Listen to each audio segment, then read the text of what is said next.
Akkam jirtu kabajamtoota daawwattoota keenya amma yeroo oduu isinitti nu rageenyeerra oduu waliin allataa guutatii mata duree oduuchaan darba. Dhiibbaa waraana ba'aa giddu galeessaa mudatee wal qabatee qaala'insi gabaa yuunivarsiitii Haramayaaf sababa ta'uun beeksifame. Walwaraansi ba'aa giddu galeessaa guraandhala 2026 bifa haaraan erga babal'atee booda dhiibbaan diinagdee addunyaa mooraa yuunivarsiitii Haramayaa keessatti mul'achuu ibsame.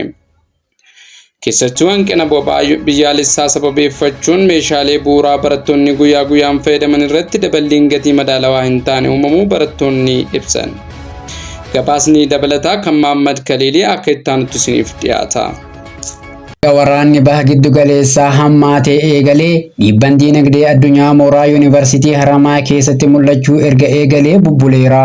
Keessattuu hanqinni boba'aa biyyaalessaa daballii gatii geejjibaa fi meeshaaleef sababa ta'uun meeshaaleen bu'uuraa barattoonni mooraa keessatti fayyadaman irratti daballii madaalawaa hin taane uumuusaa barattoonni dubbisne tokko tokko dubbataniiru. Nagaasaa Darajjeen jedhama. Barataa waggaa sadaffaa asuma Haramayaa Yuunivarsiitii irraa Educational Planning and Management baradha. Dhugaa dubbachuuf akkasuma rakkoo wal dhibdee biyyoota gurguddatan biyyoota bahaa kanatti uumameetiin rakkoon akka biyyaatti mudateera. Akka gibbii keenyaatti immoo rakkoo baay'ee nu saaxileera.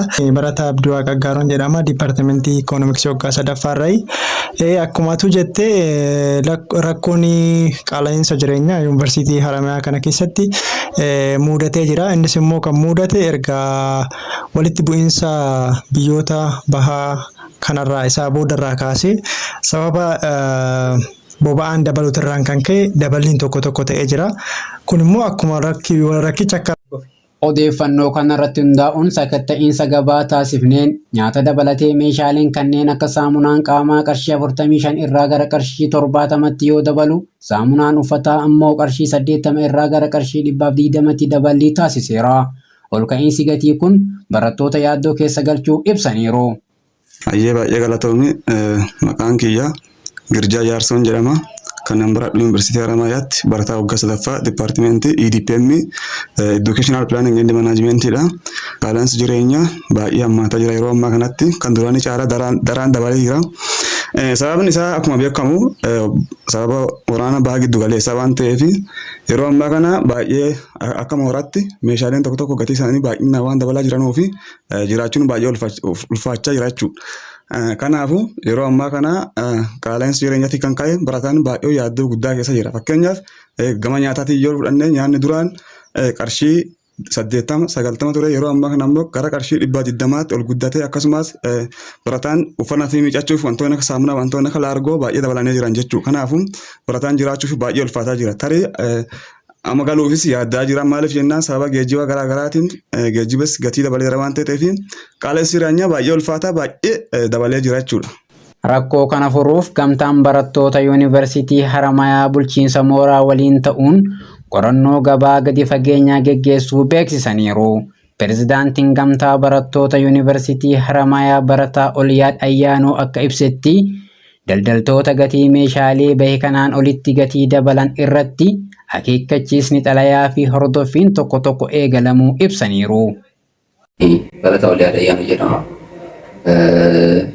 Pirezidaantii gamtaa barattoota yuunivarsiitii Haramayaatti. Qaala'insi gabaa akka biyya keenyaatti dabalatee akkuma addunyaatti qaala'insi baay'ee ol ka'ee jira. Isa kana dhaabsisuuf immoo mootummaanis ta'ee nus haga dandeenyuun dallaa keenya keessatti kaafeewwan ta'ee suuqii bakkoota garaagaraa hamma isaan ittiin gurguran qorannoo garaagaraa gaggeessinee hamma danda'ameen barattoota keenya cinaa dhaabbachuuf yaalleerra. Gara aangoo kanatti dhufeerraa kaasee dallaa kana keessatti nuuni dallama kana keessa fayyadamna. Akka barataatti immoo qarshiin nuuf waan qaaliidha. Maaliif maatiin keenya hamma danda'ame tokkoon nu erguu danda'a. Maajoritiin keenya immoo warra harka qalleessarraa dhufne waan ta'eef rakkoo kana dandamachuu carraan nu qabnu baay'ee gad bu'aadha.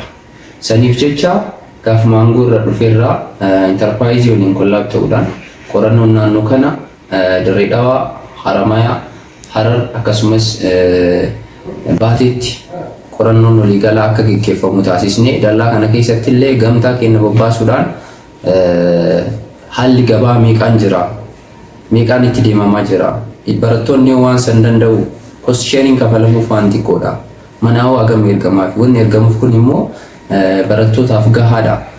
Waan tokko tokkoon bitatan qaama isaanii huccuu ta'uu danda'a, meeshaalee qulqullinaa ta'uu danda'a. Kanneen wal qabateet qarshiin maatiirraa ergamuuf isaan gahuu waan hin dandeenyeef hamma dandeenyeen qorannoo geggeessineet gatiin ta'a jenne.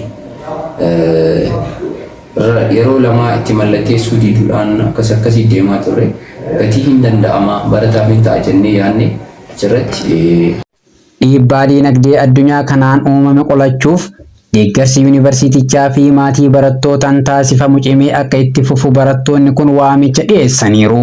Gabaasa oduu Muhammad Khalil Haramayaa irraa. Kabajamtoota daawwattoota keenya oduun yeroo kanaaf qopheeffanne asirratti goolabamaa qopheessitoonni Hallataa Guutaa fi Muhammad Khalil, qindeessitoonni Biraanuu Gashee fi Kumaa Huseen akkasumas immoo gulaaluudhaan Nasraddiin Ahimadi fi ogeessi kaameraa keenya Milkeessaa Diimaa waliin ta'uun odeeffannoo kan isin biraan geenye odeeffannoo biraan hanga walitti deebinutti horaa bulaa deebana.